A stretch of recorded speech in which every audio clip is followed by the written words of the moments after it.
Dans ce 4e épisode sur les transitions au cinéma, on va parler de ma préférée, le Snatch.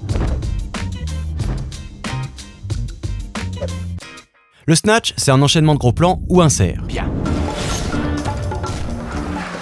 En vrai, il n'y a pas de nom pour cette transition, du coup je l'ai nommé d'après le film qui m'a fait découvrir cet effet, réalisé par Guy Ritchie. Voilà la scène en question.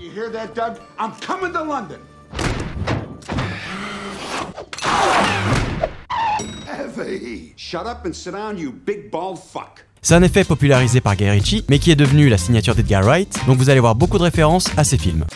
Le Snatch peut être monté en simple cut, comme on vient de le voir, ou avec des crash zoom et des cuts filaires pour ajouter encore plus de dynamisme.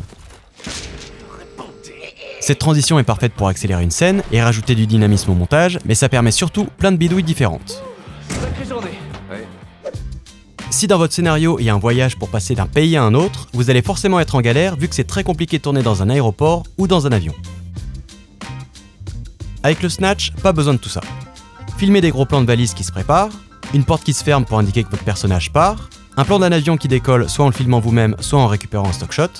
J'en parle plus en détail dans ce tuto, lien en description. Ensuite, ajoutez un plan serré d'un faux tampon sur un passeport. Et voilà, vous venez d'économiser un max de budget pour votre court-métrage tout en aidant la narration. Le Snatch peut aussi illustrer la préparation d'un personnage, quand il se prépare à aller au combat, au travail, en soirée,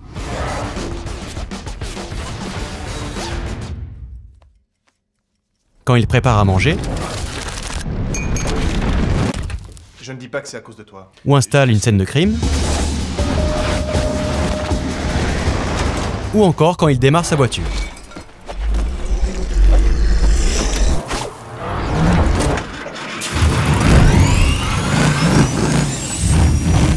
C'est un effet que j'ai utilisé dans cette réal pour le studio Bagel.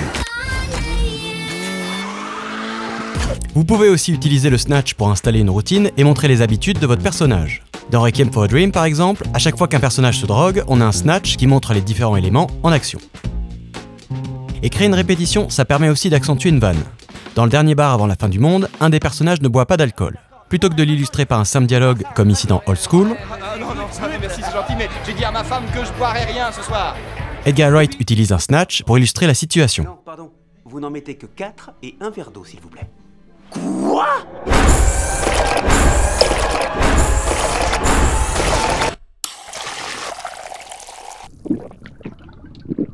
Je vais me réveiller. Et ça marche beaucoup mieux. Dans Dungeon, le personnage passe son temps sur les sites porno. Le réal enchaîne à chaque fois le même type de plan, des inserts sur le clavier, sur un sopalin, une corbeille. Enfin bref. Passons. Et surtout, met le son de l'allumage du Mac à chaque fois pour installer une répétition. Ce son-là me fait bander comme un taureau en chaleur. Ce qui est chiant aussi, et puis de temps en temps... Un peu plus tard dans le film, John est en couple et cette scène va montrer l'évolution du personnage.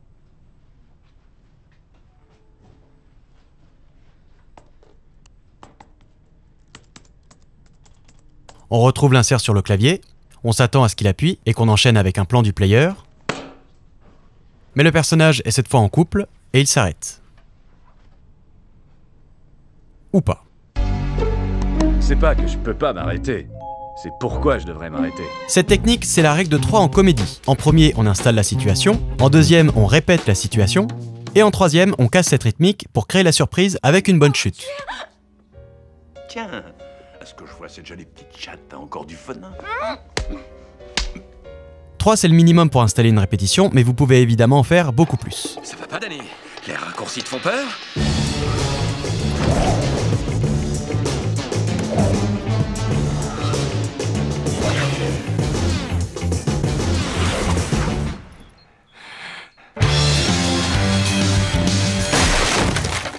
On parlera de cette règle plus en détail dans un prochain épisode. Revenons au Snatch.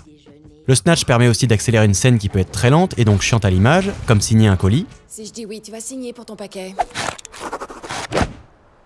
Donc 8 heures, d'accord? C'est un effet que j'ai souvent utilisé au studio Bagel, comme ici dans Déjà Vu. Et merde. Taxi! Ou ici dans Le Dernier Verre. On le fait monter chez nous! Dans le prochain tuto, on va voir les différents raccords sonores comme le G-Cut, le L-Cut et mon préféré, le Smash Cut. N'oubliez pas de vous abonner pour les prochains épisodes. Si vous voulez aller plus loin, j'en parle plus en détail dans le chapitre 8 de mon manuel. Le livre parle aussi de techniques pour choisir sa caméra, ses objectifs, pour éclairer une scène, apprendre à monter, à étalonner, à composer son cadre ou encore à filmer un dialogue. Je vous mets le lien pour l'acheter dans la description.